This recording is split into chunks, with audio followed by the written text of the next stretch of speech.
Mahal, atin pong tatalakayin ngayon yung paksa na sagot pa rin, part 3, sa mga saksi ni Jehovah tungkol sa Sabbath naman, no? Tungkol sa Sabbath. Bakit po? Kasi kagabi mga kapatid, atin pong natalakayan, pakita natin sa screen natin dan, yung pong paksa, kung hindi po nakapanood kagabi, yung po, ang paksa ay part 2, sagot sa mga saksi ni Jehovah o ni Jehovah, tungkol sa 10 utos ng Diyos, mga kapatid.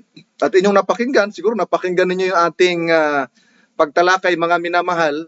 At good news, mga minamahal na mga kapatid, sapagkat merong pong naliwanagan talaga, mga kapatid, at isang saksi na Jehovah.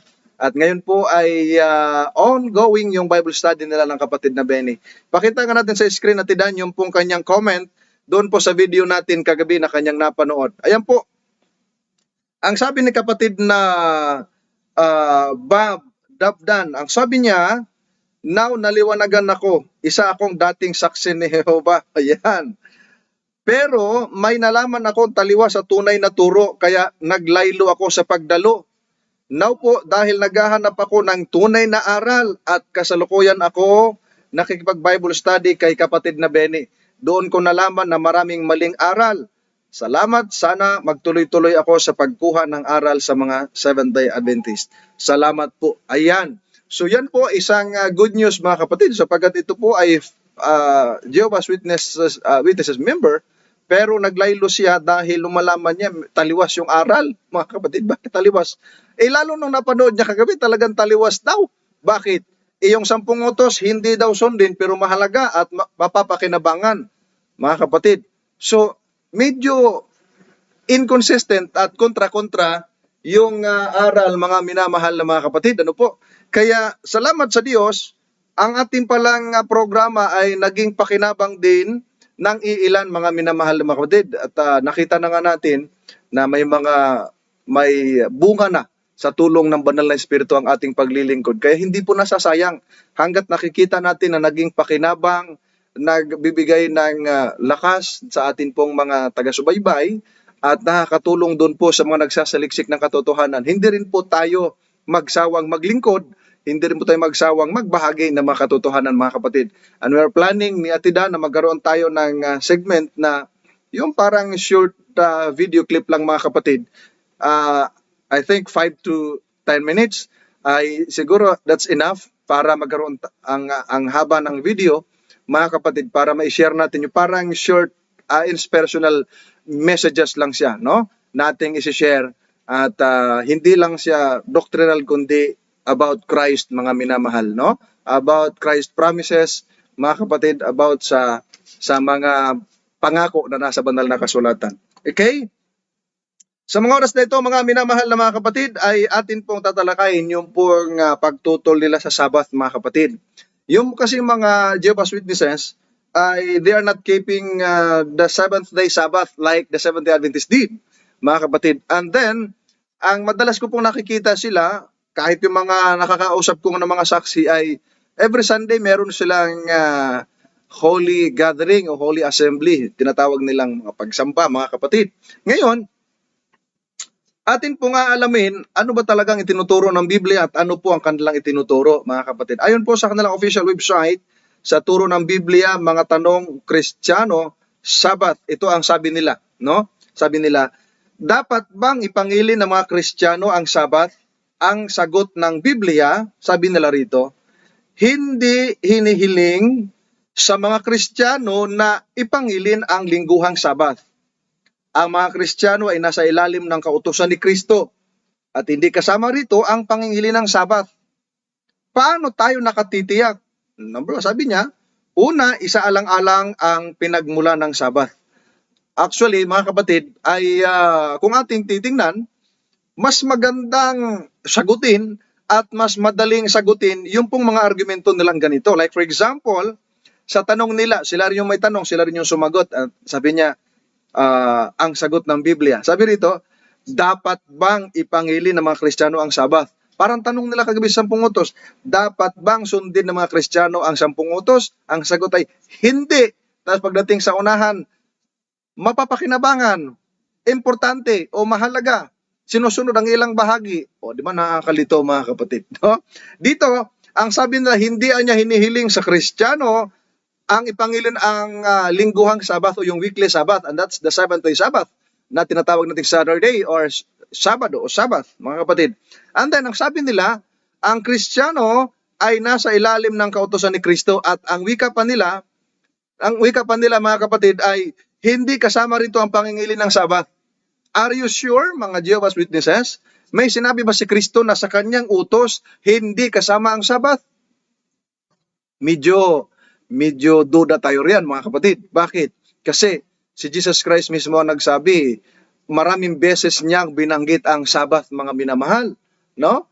Gaya nung binanggit natin kagabi sa atin pong comparison, yung pong nilagay nila yung 10 utos sa yung 10 Commandments sa Exodus 20, andun yung Sabbath. Pagdating sa New Testament, wala na yung Sabbath, pero may pagsamba, mga kapatid. So nag-wonder tayo, ba't hindi nila isinama sa New Testament? Andun din naman yung Sabbath, mga kapatid. At never naman ako nakakita sa bagong tipan na sinabi ni Kristo, wala na yung Sabbath. Nagtataka lang kasi ako sa marami mga tao, mga kapatid, nagsasabing sinira ni Kristo ang Sabbath, sinira ni Kristo ang Sabbath, and then ito ay wanila na. Wala akong nabasa sa Biblia na sinabi ni Kristo na wala na yung Sabbath. Si Christ ang Lord of the Sabbath, therefore, He has the authority to abolish it. Pero walang sinabi si Kristo directly, mga kapatid, na inabolish niya na. Ang sinabi pa ni Kristo, the Sabbath was made for the benefit of man. Ang Sabbath ginawa para sa benepisyo o sa ikabubuti ng tao. So, si Kristo, wala siyang inutos na wala na yung Sabbath. At hindi na sinabi sa kautosan ni Kristo na hindi kasama ang Sabbath, mga minamahal. And then, ang sabi rito, paano tayo nakatitiyak? At ang sabi nila, una, isalang-alangan niya yung pinagmulan ng Sabbath. At ayon sa kanilang pinagmulan ng Sabbath, ito ang ating mababasa, mga minamahal. Sabi po riyan, ang salitang Sabbath ay galing sa salitang Hebreo na nangangahulugang magpahinga, maglikat. Ayan. Una itong lumitaw sa Biblia sa mga utos na ibinigay sa sinaunang Israel, Exodus 16:23. Nakita ninyo, mga kapatid, una ito niyang lumitaw sa mga utos na binigay sa sinaunang Israel. Hindi pa lumitaw ang 10 utos, mga kapatid, may Sabbath na. Have you noticed, mga kapatid, sa Exodus 20, doon ibinigay ang 10 utos. Pero itong Exodus 16, may Sabbath na, mga kapatid, na kailangan nyo kukuhanin yung mana ay sa loob lamang ng 6 na araw. At pagka Biyernes, dodoblihin ninyo ang inyong kukunin sapagkat pagka Sabado walang mana na makukuha, mga kapatid. Napakagandang instruction. At even until now, ay nangyayari pa ito sa ibang bansa, sa Uganda, mga kapatid. Uganda ba yung natin, no? Doon sa pinagmulan ng aking kapartner na maitim, na sa kanila, ang kanilang kinakakain ay mana, mga kapatid, galing sa langit, umuulan ng mana doon sa kanila. At pagka Sabado walang mana doon at mas maraming ambon, mas maraming blessing ng mana pag Friday sa kanila, mga minamahal na mga kapatid. At gusto kong sabihin sa inyo, pagka merong kapatid doon na hindi nagtapat, merong kapatid doon na pasaway, yung mana na kukunin pumapait. Kaya hahanapin nila sino yung kapatid na hindi nagtapat, sino yung kapatid na sumusuway, mga minamahal na mga kapatid. Ano po? So dito pinakikita nila, ang kahulugan niya ng Sabbath ay nangangahulugang magpahinga at maglikat. So una diyan itong lumitaw, doon po sa Exodus 16:23 na sinaunang binigay sa Israel. Ngayon, ang tanong nila, mga kapatid, bakit hindi kapit sa mga Kristiyano ang kautusan sa Sabbath? Yan ang tanong, mga minamahal. Ano po? Bakit anya hindi kapit sa mga Kristiyano ang kautusan ng Sabbath? Ang sagot nila diyan, ang kautusan ng Sabbath ay kapit lang sa bayan na nasa ilalim ng kautusang ibinigay sa pamamagitan ni Moises. Ayan. Hindi kailanman hiniling ng Diyos sa ibang bayan na sundin ang isang Sabat na kapahingahan. Bukod diyan, kahit ang mga Hudyo ay pinalaya mula sa kautusan ni Moises, kasali na ang 10 utos sa pamamagitan ng hain ni Jesucristo. Roma 7, 6-7, Jes 4, Galacia 3:24-25 at Efeso 2:15. Sa halip na manghawakan sa kautusan ni Moises, sinusunod ng mga Kristiyano ang nakahihigit na kautusan ng pag-ibig. Ayan, sa Roma 13:9 hanggang 10 at Hebreo 8:13. Napansin ko lang dito mga minamahal na mga kapatid, yung kanilang argumento napakababaw. Alam niyo kung bakit napakababaw mga kapatid? Sapagkat kung ating titingnan mga minamahal na mga kapatid ko, ang sabi nila dyan, ang sabat niya ay hindi kapit sa ibang bayan kundi sa bayan lamang ng Israel. And then, hindi kailanman niya hiniling ng Diyos sa ibang bayan na sundin ang sabat na kapahingahan, no? Teka, tingnan natin mamaya kung wala, hindi ba kasama mga kapatid, ano? And then, ang sabi nila rito ay kahit anya yung mga Hudyo ay pinalaya na mula sa kautusan ni Moises, kasali ang 10 utos sa pamamagitan ng hain ni Kristo. Ibig bang sabihin nito mga kapatid na dahil sa hain ni Kristo, yung mga tao hindi na dapat sumunod sa 10 utos kasama ng Sabat at dapat nang labagin dahil naghain si Kristo ng kanyang buhay? Nonsense ito mga kapatid. Bakit nonsense? Kasi magiging walang kwenta yung paghain ni Kristo na yung kanyang tinubos naging lalong masuwain sapagkat hindi na ipinasusunod yung 10 Commandments including the Sabbath keeping, yung 7th day Sabbath mga kapatid. Malaking problema yan. Kaya nga, sabi ni Nanay Lourdes Gumana, viewers natin yan, no? Siya ay dating madre ng Katoliko at siya ay Adventist na, mga kapatid, napakasigasig sa gawain diyan sa Bacolod. Sabi niya, inconsistent talaga ang aral ng saksi. O, di ba ga? Mga kapatid, bakit? Kasi hindi tugma-tugma yung aral At ang sabi nila rito, sa halip na mahawakan sa kautusan ni Moises, sinusunod ng mga Kristiyano ang nakakahigit na kautusan ng pag-ibig. Kung ating titingnan mga minamahal na mga kapatid, yung kinote nila na Roma 13:9 hanggang 10, pag-ibig lang yan sa kapwa. Nasaan yung pag-ibig mo sa Diyos? Mga kapatid, o diba ga? Basahin natin ha, yung nasa Roma Kapitulo 13, versikulo 9 hanggang 10. Tingnan natin dito mga kapatid, kung nandito ba yung pag-ibig patungkol sa Diyos. Pag-ibig lang ito patungkol sa kapwa Nawala yung pag-ibig nila sa Diyos. Meron silang iginagalang na Jehovah, yung amaan niya, na nagbigayan niya ng utos, pero hindi nila binigyan ng halaga yung utos na binigay ng Jehovah. And then, ang sabi rito, Roma 13:9 hanggang 10 na ang sabi nila, sinusunod ng mga Kristyano ang nakahihigit na kautusan ng pag-ibig. Tingnan nga natin, hindi baga yung 10 Commandments ay may division yon, pag-ibig sa Diyos at pag-ibig sa kapwa? Mga kapatid, mamaya tingnan natin yon. Sabi rito sa Roma 13:9 hanggang 10, sabi rito, ang mga utos na huwag kang mangangalunya, 9 ito ha, huwag kang papatay, huwag kang magnanakaw, huwag kang mag-iimbot, at kung mayroon pang ibang utos ay nauuwi sa salitang ito. Ibigin mo ang iyong kapwa na gaya ng iyong sarili. And verse 10, ang pag-ibig ay hindi gumagawa ng masama sa kanyang kapwa. Ang pag-ibig ang siyang katuparan ng kautusan.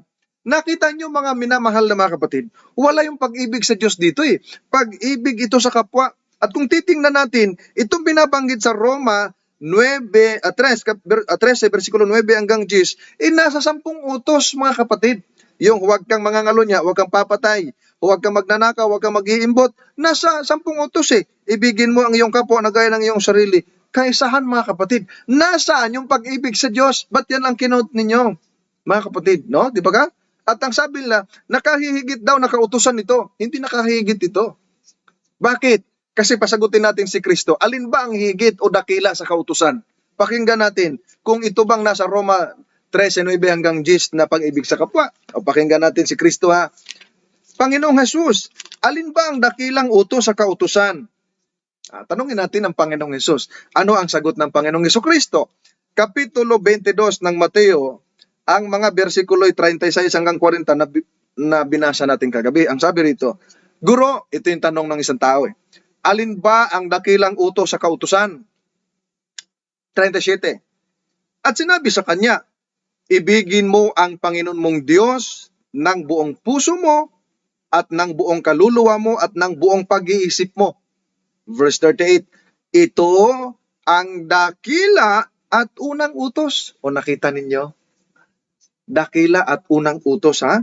Ang verse 39, at ang pangalawa ay katulad dito, ibigin mo ang iyong kapwa na gaya ng iyong sarili. Ayan. Sa dalawang utos na ito ay nakasalig ang buong kautusan at ang mga propeta. Nakita nyo mga minamahal, dito sa kanilang binanggit mga minamahal ko na mga kapatid, yung sinusunod niya ng Kristiyano ay nakahihigit na kautosan ng pag-ibig. O di ba kinote ni Apostol Pablo yan sa 10 utos? Kinote ni Apostol Pablo. Mayroon talagang inconsistency sa aral, mayroong kontra-kontra mga kapatid.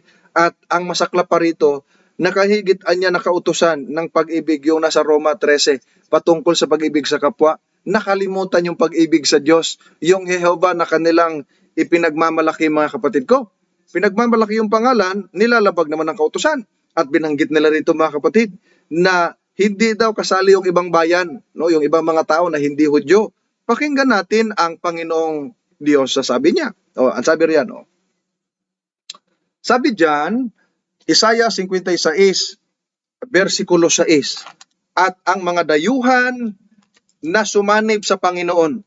Yung bang dayuhan na sumanib sa Panginoon, mga minamahal na mga kapatid, yung ba yun ay mga Israelita o hindi? O di ba ga? Medyo nagkakaproblema sila dyan. Upang maglingkod sa Kanya at ibigin ang pangalan ng Panginoon at maging Kanyang mga lingkod. Bawat nangingili ng Sabat at hindi nilalapastangan ito at nag-iingat ng aking tipan. Mga kapatid, yan ay nasa ang Biblia, yung Tagalog na version. Pero alam nyo, tingnan natin dito sa kanilang bagong sanlibutang salin ng banal na kasulatan. Sa kanila ito, official nila itong translation mga kapatid. Basahin natin yung Isaiah 56:6 kung ano ang sinasabi. Ba't hindi na sinusunod? Sila nag-translate nito At ang pangalan nila ay Saksi ni Jehovah. Tingnan natin. Sabi rito, verse 6, at ang mga banyaga, di ba banyaga? Pag sinabi banyaga, foreigners, dayuhan, hindi kasama, hindi Israelita mga kapatid.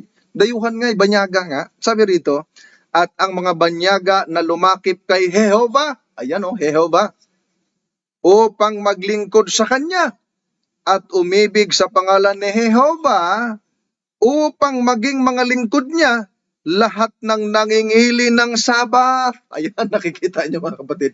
Lahat ng nangingili ng Sabat. At upang huwag itong lapastanganin at nang hahawakan sa aking tipan. Ayan, mga minamahal na mga kapatid. Dito pinakikita, yun anya mga banyaga na lumakip kay Jehovah, na naglilingkod sa Kanya at umiibig sa pangalan ni Jehovah. Granting, umiibig sila sa pangalan ni Jehovah dahil ang pangalan ng kanilang relihiyon ay Saksi ni Jehovah at itinuturo nila, ano ba talaga ang pangalan ng Diyos? Di ba Jehovah?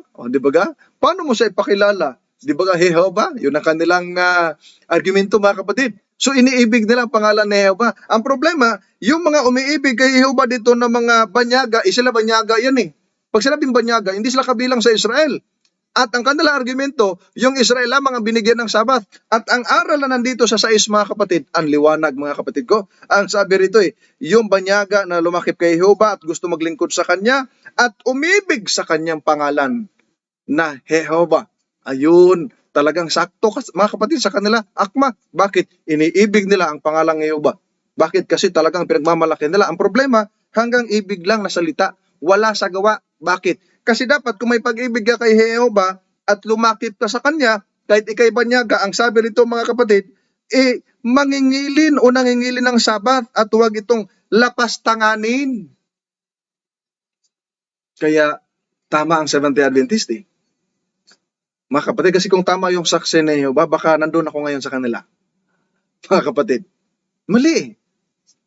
Di ba mali mga kapatid? No? In fairness sa ating mga kaibigan mga saksi, marami ng beses na ako sila nakakausap, mga kapatid, iba't ibang tao. No? Kung may video lang ako nung araw, kung mayroong magandang cellphone, lahat baka na-record ko o na-video. Ang daming beses na mga kapatid. Inconsistent yung aral nila, mga kapatid ko. At kung ating titingnan mga kapatid ko, banyaga itong lumakip kay Jehovah, umiibig sa Kanyang pangalan at nangingili ng Sabat at huwag itong lapastanganin. Dito pa lang mga kapatid ko, malaking question ito sa kanila. Kung sila talaga ay tunay na nagsasaliksik ng katotohanan, dapat iresolba nila ito. Bakit? Kasi umiibig eh. Ulitin natin yung talata. Isaiah 56:6. Jehovah. If you are a true Jehovah's Witnesses, no? The part of it, mga kapatid, then you should keep the Sabbath. Gaya ng sinabi ng Panginoon, mga kapatid. Alright? And then, ang sabi sa Marcos 2:27, ito, Marcos 2:27, sabi ni Kristo, at sinabi niya sa kanila, ang Sabat ay ginawa para sa tao at hindi ang tao para sa Sabat, no? Para sa Sabat, mga minamahal na mga kapatid, no? So ang sabi diyan, kanino niya ginawa ang Sabat? Ang sabi ng Panginoong Hesus, ginawa para sa tao. Ang rason nila, yung Sabat niya ginawa para lang sa Israel. O binigay. Tama. Binigay para sa Israel dahil ang Israel ang unang bayan ng Diyos. Pero hindi nangangahulugan na Israel lang. Okay? Hindi nangangahulugan na Israel lang. Bakit hindi?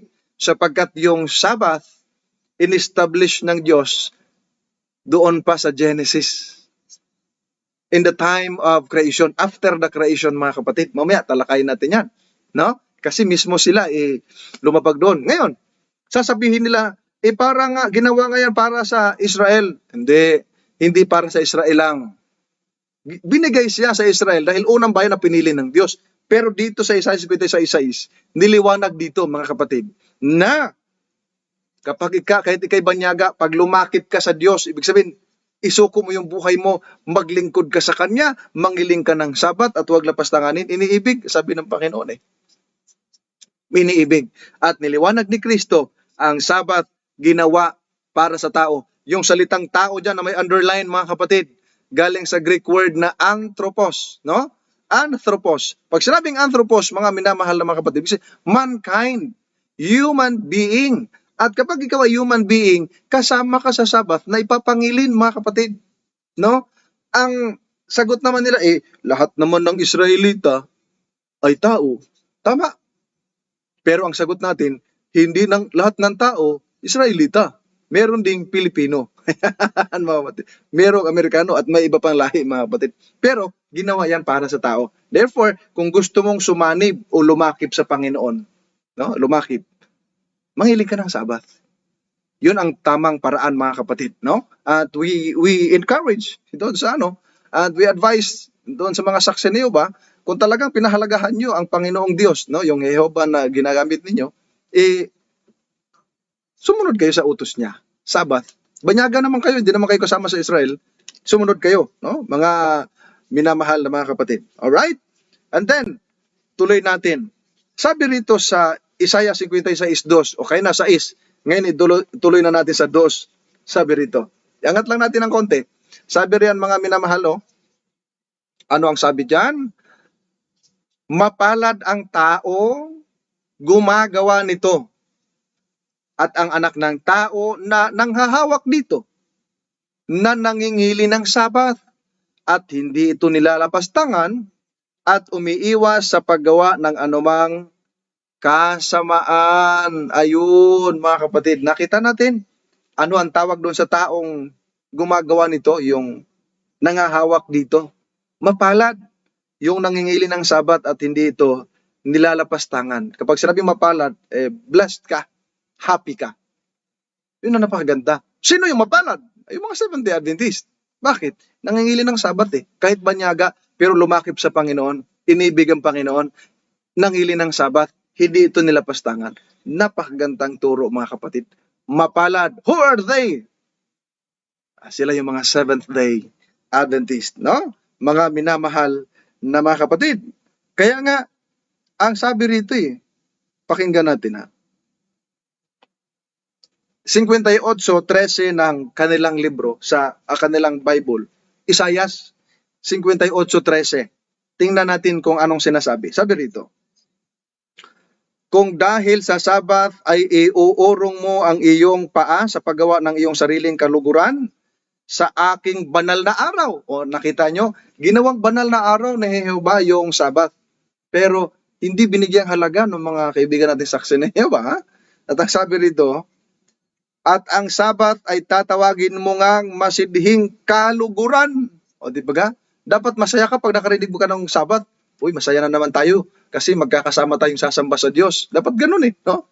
Yung lungkot na lungkot mga kapatid. At ang sabi rito, isang banal na araw ni Jehovah. Ay, ang liwanag. Isang banal na araw ni Jehovah, isa na niluluwalhati at luwalhatiin mo nga ito sa halip na gawin ang iyong sariling mga lakad.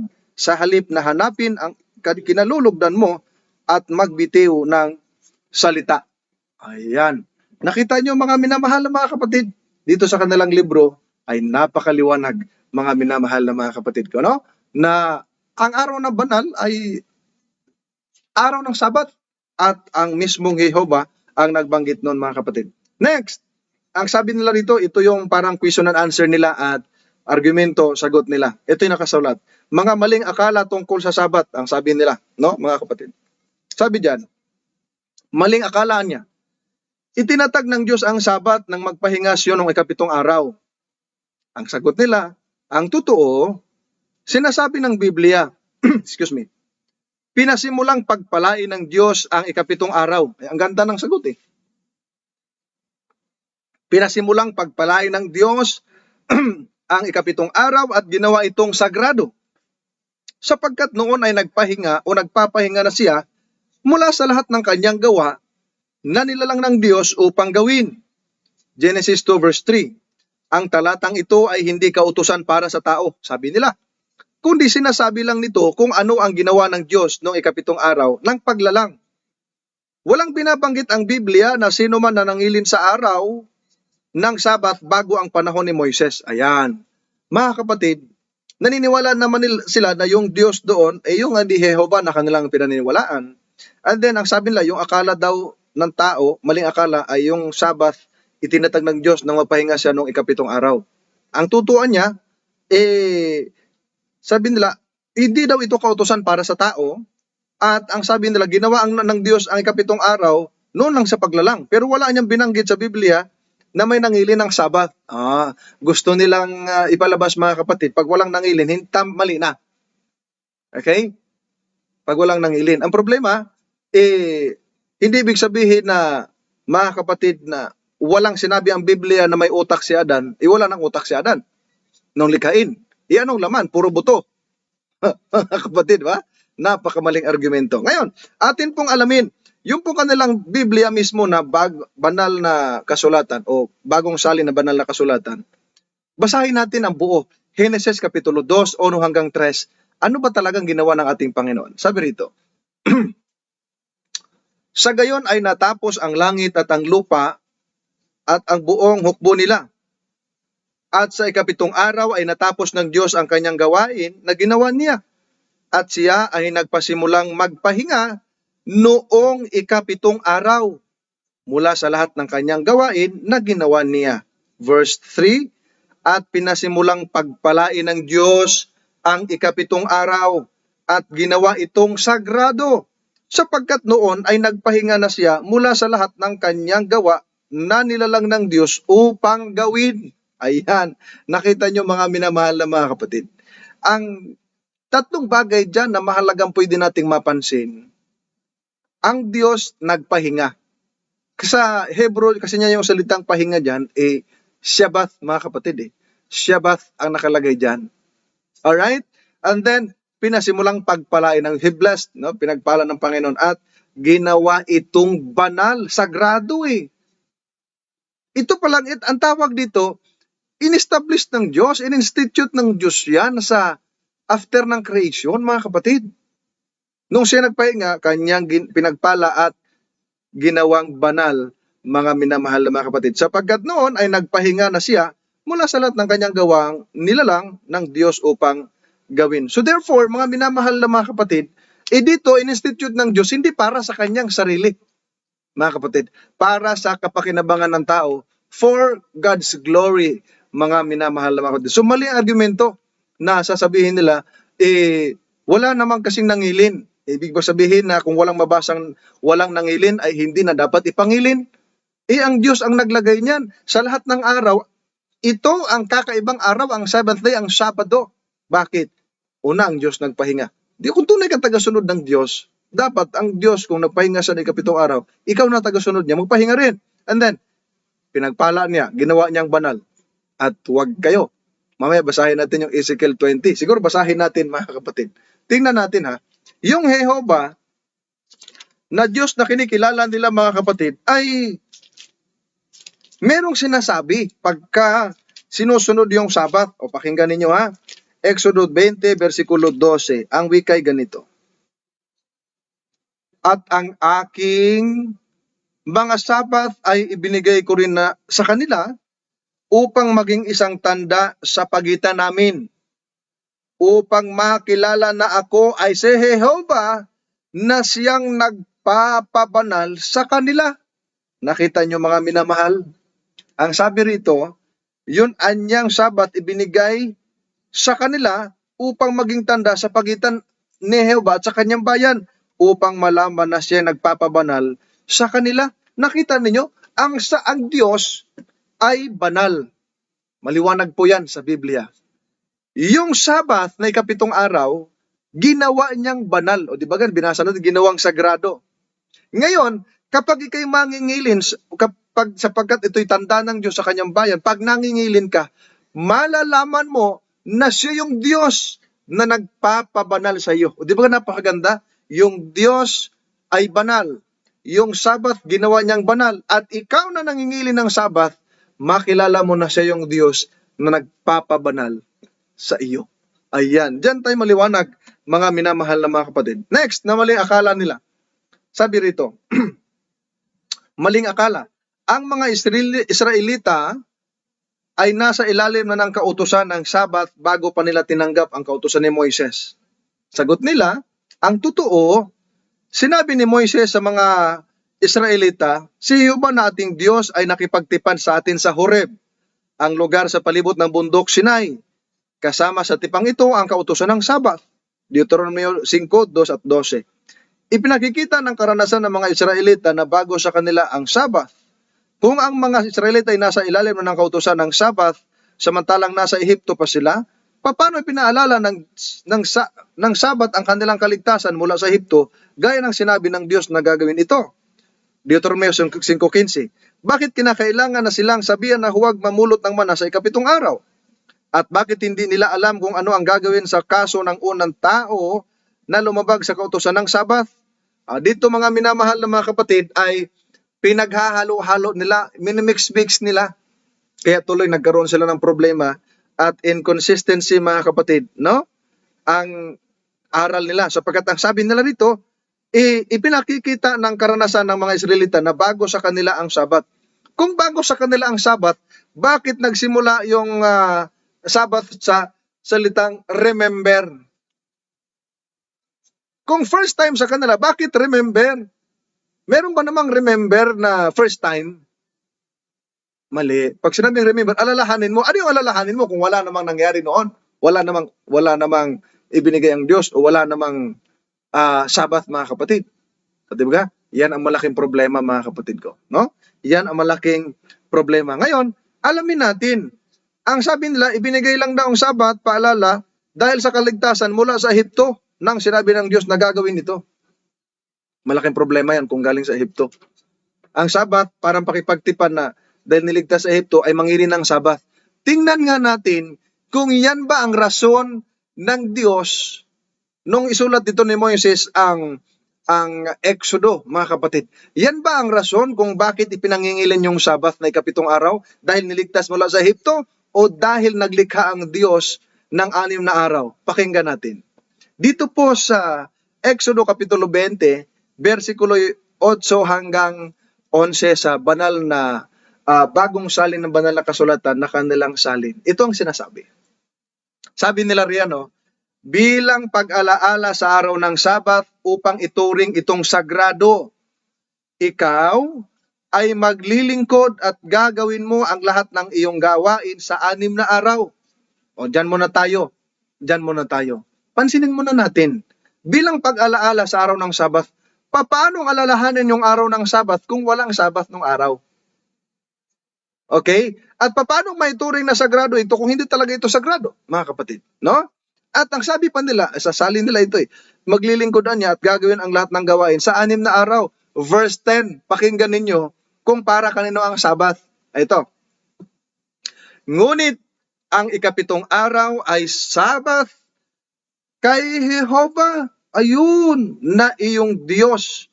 Huwag kang gagawa ng anumang gawain, ikaw ni ang iyong anak na lalaki, lalaki man ni ang iyong anak na babae, ang iyong aliping lalaki ni ang iyong aliping babae, ni ang iyong alagang hayop ni ang iyong naninirahang dayuhan na nasa luhog ng iyong pintuang daan. So dito mga kapatid, pinakikita na yung palang ikapitong araw ay Sabat kay Jehovah na yung Diyos. Ngayon, yung Diyos na Jehovah, merong Sabat na ikapitong araw na binigay sa atin para sa Diyos. Ibig sabihin, yung 6 na araw para sa atin na magtatrabaho tayo. Pero yung ikapitong araw para kay Jehovah.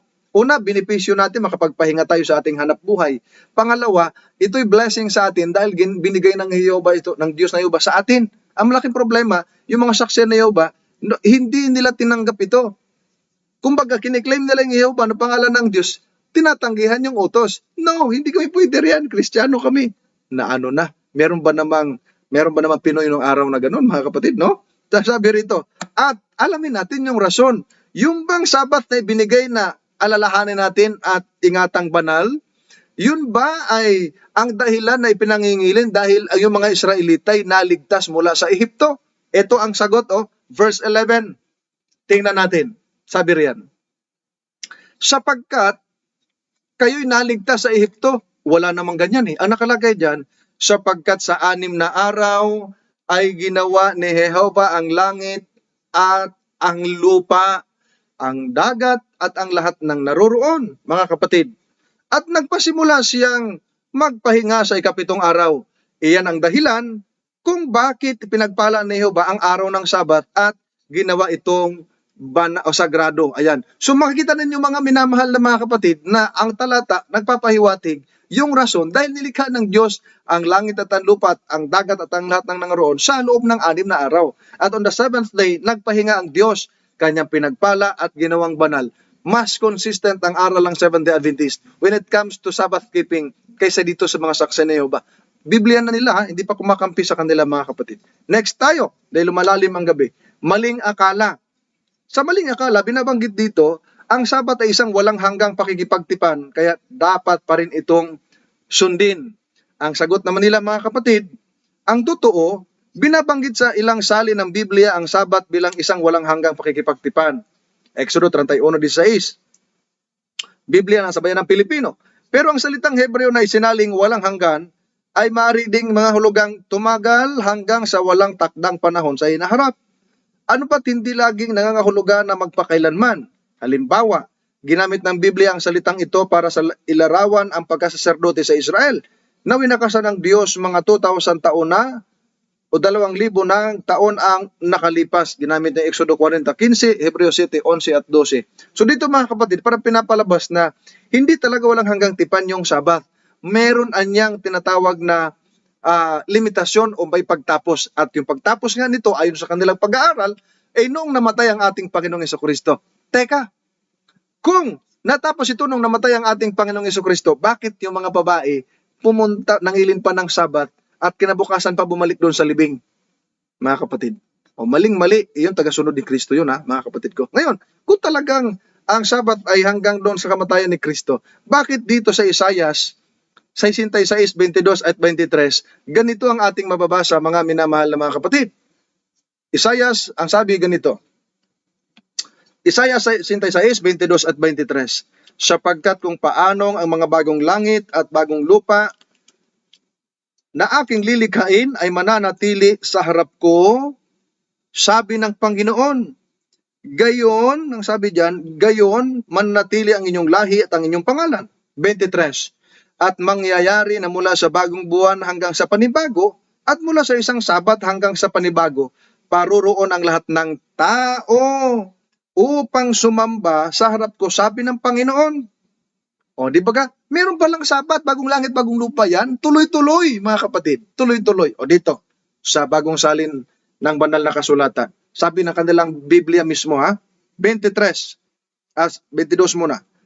Sapagkat kung paanong ang mga bagong langit at ang bagong lupa na aking ginagawa ay nananatili sa harap ko, ang sabi ni Jehova, gayon patuloy na mananatili ang supling ninyo at ang pangalan ninyo. 23. At tiyak na mangyayari na mula sa bagong buwan hanggang sa bagong buwan at mula sa Sabat hanggang sa Sabat ay paroroon ang lahat ng laman upang yumukod sa harap ko. Ang sabi ni Jehova. Ayan, Sabat mga kapatid. Hindi pala putol. Hindi tinapos sa kamatayan ni Kristo. Ba't tatapusin ni Kristo yun? Mga minamahal na mga kapatid. Hindi tatapusin yun. Sabat yun eh. Na para sa Diyos, na para din sa atin mga minamahal na mga kapatid. Next na maling akala nila ng mga Kristiyano at sila. Ipinangingilin ni Apostol Pablo ang Sabat bilang isang Kristiyano. Ang sagot nila, ang totoo, pumupunta si Pablo sa mga sinagoga kung Sabat, pero hindi para ipangilin ang Sabat gaya ng mga Hudyo. Sa halip, bilang kaugalian, ipinangaral niya ang mabuting balita sa mga sinagoga dahil maaari namang mag-anyaya ng tagapagsalita para magpahayag sa mga nagkakatipon doon para sumamba. Nangaral si Pablo bawat araw, hindi lang kung Sabat. O di pa mga kapatid, hindi daw nangilin si Pablo, mga kapatid, kundi pumunta roon dahil kaugalian niya. Ano bang kaugalian, mga kapatid? O di pa mangilin at sumamba, mga minamahal na mga kapatid? No? Mangilin at sumamba, ang sabi riyan, bilang kaugalian at ipangaral niya mabuting balita sa mga sinagoga. Dahil anya, maaari namang mag-anyaya ng tagapagsalita para magpahayag sa mga nagkakatipon doon para sumamba. Iyang purpose para sumamba eh. O di ba gayong pagpapahinga at pagsamba mo sa Diyos, pangingilin yun? Lito na naman dito mga kapatid. At ang sabi nila, nangaral si Pablo bawat araw, hindi lang kung Sabat. Tama. Kahit kami, nangangaral din naman kami, hindi lang Sabat. Pero yung Sabat, ipinangingilin. Sumasamba ang tao. Mga kapatid, si Pablo na Kristiyano, mga kapatid, sumamba sa Diyos araw ng Sabat. O pakinggan ninyo, Acts chapter 13, verses, alright, ito, dito muna. Sabi diyan, Acts 13:42 hanggang 44, as Paul and Barnabas were leaving the meeting, the people begged them to say more about these same things on the next Sabbath. After the service, many Jews and a lot of Gentiles who worship God went with them. Paul and Barnabas begged them all to remain faithful to God, who had been so kind to them. And verse 44, the next Sabbath, almost everyone in town came to hear the message about the Lord, mga minamahal. Nakita ninyo, yung palang pinangaral nila ni Apostol Pablo, sabi dito, many Jews and a lot of Gentiles who worship God, and that was Sabbath day, mga kapatid. At anong sabi dito? The people begged them, to say more about the same things on the next Sabbath. Dapat kung hindi na Sabado, dapat sabihin niya, Apostol, ay bukas na, pwede naman eh. Pero ang sabi dito, on the next Sabbath, almost everyone in town came to hear the message about the Lord, mga minamahal. Ito pa, mas klaro. Acts 17 verses 1 to 2. Sabi rito, after Paul and his friends had traveled through Amphipolis and Apollonia, they went on Thessalonica. A Jewish meeting place was in that city. Verse 2, so as usual, Paul went there to worship. And on 3 Sabbath, he spoke to the people. He used the scriptures, mga kapatid. Nakita ninyo, mga kapatid, pumasok si Pablo as usual, kaya ng kanyang kaugalian. Paul went there to worship. Alangan naman pupunta si Pablo doon, hindi sasamba, kundi mag-shopping. Wala namang ganon, mga kapatid. Walang ganon, Meron sumamba, ipinangingilin, mga kapatid, ng tunay na tagasunod ng Diyos. Next na, maling akala. Para matapos yung maling akala na ito. Ang Sabat na mga Kristiyano ay linggo. Ayaw na rin na linggo, mga kapatid. Ang sabi dito, ang totoo, walang iniutos ang Biblia sa mga Kristiyano na italaga ang linggo. Ang unang araw ng sa linggo para magpahinga at sumamba, para sa unang mga Kristiyano, ang linggo ay isang araw ng trabaho gaya ng iba pang araw. Sinasabi ng The International Standard Bible Encyclopedia, noon lamang ika-4 na siglo o 4th century na ang linggo ay naging Sabat ng ipag-utos ni Constantino, paganong emperador ng Roma, na hindi dapat gawin ng ilang uri ng gawain kung linggo. So dito mga kapatid, hindi din nila sinasanguyan ang Sunday na dapat anya ang Sabat. Hindi nila sinasanguyanan. Pero magtataka ka, tuwing Sunday, nagkakatipon sila at sumasamba doon sa kanilang Kingdom Hall. What's the purpose? O, di ba mga kapatid? Dapat hindi rin Sunday para hindi nyo matutulan nito. So, hindi Sabat, hindi Linggo, pero nangangilin sila ng Linggo, mga kapatid. At ang sabi nila rito, kumusta naman ang mga talata na wari nagpapahiwatig na isang pantanging araw ng Linggo? Sinasabi ng Biblia na si Apostol Pablo ay kumain kasama ng mga kapananampalataya noong Linggo, ang unang araw ng sa Linggo. Pero makatwiran lang ito, yamang aalis si Pablo kinabukasan, Gawa 27. Maganda yung paliwanag lang rito, mga kapatid. Sa katulad na paraan, ang ilang kongregasyon ay sinabihang magbukod ng pera kung Linggo, ang unang araw ng Sanlinggo, para sa gawaing pagtulong. Pero practical na mungkahi lang ito para sa personal na pagbabudget. Ang mga kontribusyon ay tatago sa bahay at hindi ibinibigay sa dakong pinagpupulungan. So nakita niyo mga kapatid, hindi naman sila sangayon na yung Sunday ay Sabbath. Ang problema, ginagawa nila sa kanilang Kingdom Hall, mga minamahal mga kapatid. Witness them. Pagkatapos ng ECQ, tingnan nyo sila, yung mga Kingdom Hall nila, bukas pag Sunday, sumasamba sila mga kapatid. At ang last na maling akala nila, maling magtalaga ng isang araw bawat sang linggo para magpahinga at sumamba. Ang sagot naman nila, ang totoo, ipinaubaya ng Biblia ang pasyang iyan sa bawat Kristiyano, Roma 14:5. Totoo ba, mga kapatid, na ipinaubaya ng Biblia na magpasya ang bawat Kristiyano na kung anong araw ang gusto niyang ipangilin? Let's examine their verse na ginamit mga kapatid. Romans chapter 14 verse 5, ano ang sinasabi? Sabi rito, may nagmamahal sa isang araw ng higit kaysa iba. May ibang nagmamahal sa bawat araw. Bawat isa'y magtibay sa kanyang sariling pag-iisip.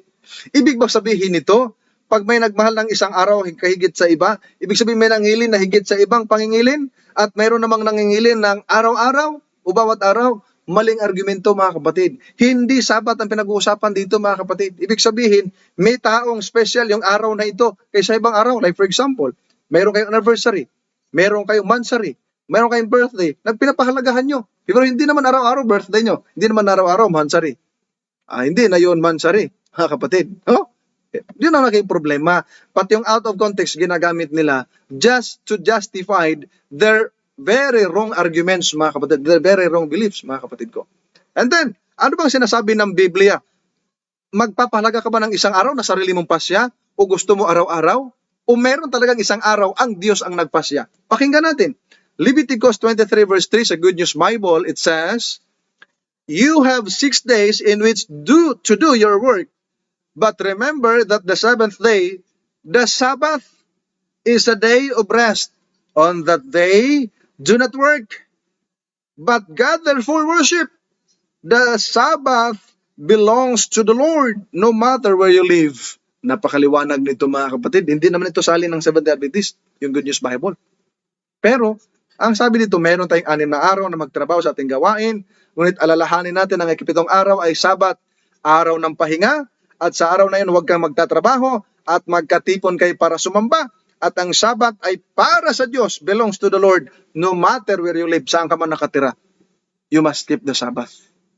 Yun ang laking problema, hindi pala tao magpapasya sa Sabat. Ang Diyos, ikapitong araw, hindi kung anong aling araw. Maling argumento yon mga kapatid. Ngayon, meron pa silang binabanggit sa tanong nila na pwede bang gumawa ng mabuti kapag Sabat?